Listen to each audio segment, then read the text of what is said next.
Hi everybody, what's going on? This is Matt, and today I wanted to talk about language learning lessons from history, and in particular with Benjamin Franklin, one of the founding fathers of the United States. And I wanted to create this series to basically look at some of the historical figures that are out there and look at their experience with language learning and see what we can take and gather from their experiences and apply it to our own language learning. So with all that being said, let's go ahead and get started with Benjamin Franklin and his experience with learning languages. So Benjamin Franklin was one of the founding fathers of the United States. He was a writer, politician, scientist, inventor, and diplomat, amongst many other things. And from a language learning perspective, Franklin had exposure to French, Italian, Spanish, and Latin, each of which he knew to varying degrees. And obviously with this video, we'll be focused in on Benjamin Franklin's experience with learning languages.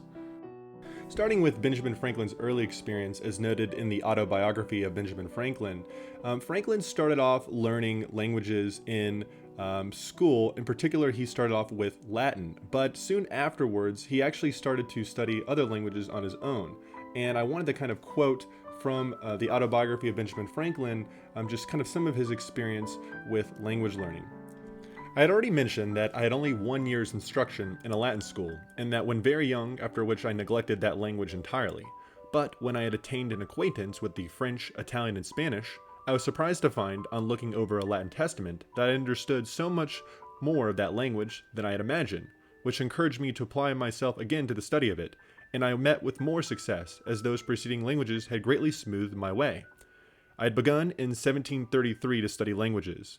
I soon made myself so much a master of the French as to be able to read the books with ease. I then undertook the Italian. An acquaintance who was also learning it used often to tempt me to play chess with him.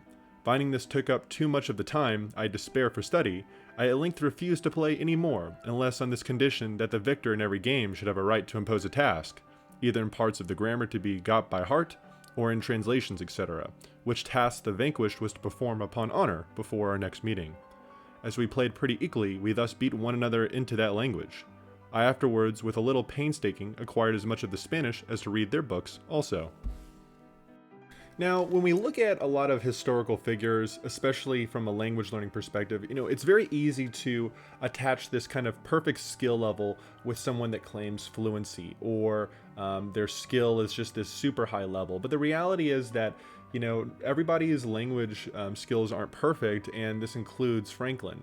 And I think this is kind of really easily shown and clearly shown in a letter addressed to Giambattista Bessaria on the 29th of May, 1766, in which Franklin said, "I am pleased to hear that you read English, although you do not write it.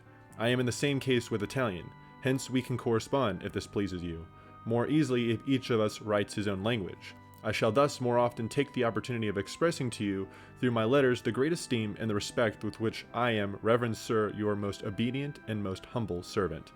And so I think what's kind of interesting to note here is that Benjamin Franklin had the ability to read Italian, but his speaking abilities was probably pretty limited, because practicing speaking and just knowing the sounds and the correct tonalities and pronunciation was probably pretty difficult. And so, while Franklin probably could understand a lot of Italian from a written perspective, his speaking was probably lacking. And so I think that's important to note, is that, these people are not perfect, just like you and me when it comes to learning a language.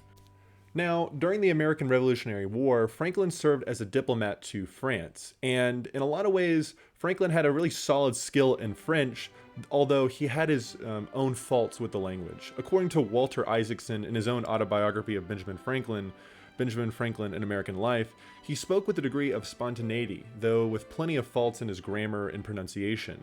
And admittedly, Franklin remarked to his fellow diplomat John Adams that he did not really mind his grammar, to the disapproval of Adams. So when you kind of look at a lot of Franklin's experience with the French language, he spoke it pretty well, although with tons of grammar mistakes and tons of pronunciation errors. Interestingly, in his attempt to learn French, John Adams, his fellow diplomat, took a more rigorous approach, diligently going over grammar books and memorizing text, while Franklin more often sat around lounging while talking and reciting texts that he had written.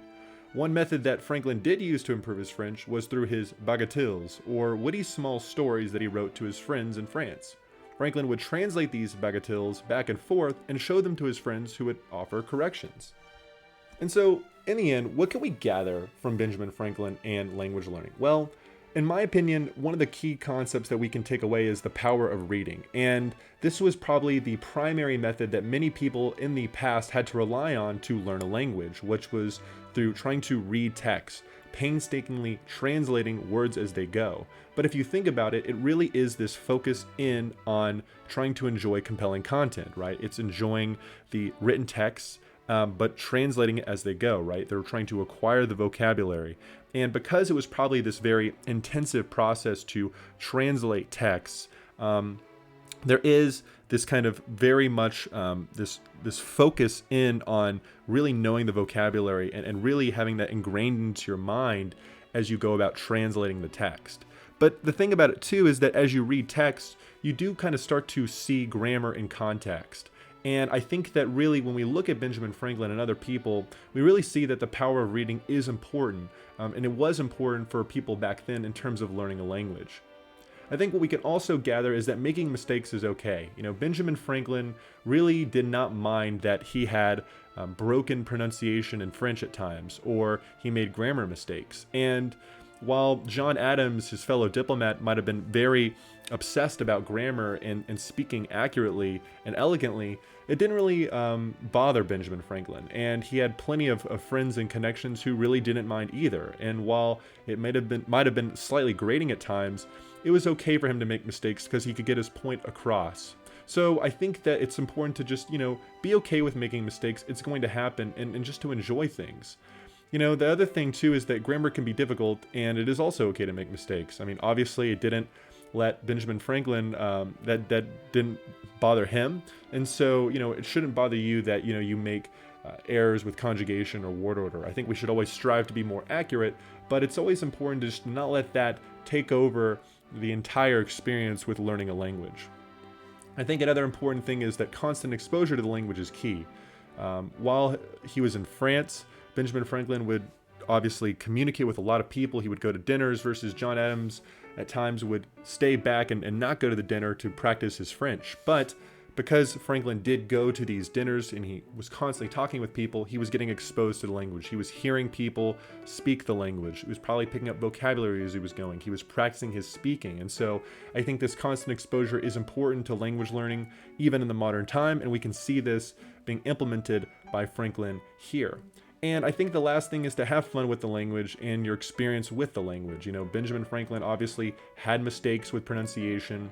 He had mistakes with grammar, but he enjoyed himself while he was in France. He was talking with lots of different people. He wrote his witty stories, and it seemed as though he was enjoying the language. He was enjoying communicating with people in French versus John Adams took a more rigorous approach. So I think it's always important to have fun, right? That's why we're learning languages. You want to communicate with other people. So it's important to not lose sight of that as you go about learning a language. And that's what I had to say on language learning lessons from history with Benjamin Franklin. Let me know what you think. Let me know if you enjoyed this and if you want me to cover anyone else from history. And with all that being said, thanks for watching. Don't forget to like and subscribe, and I'll see you in the next video. Take care.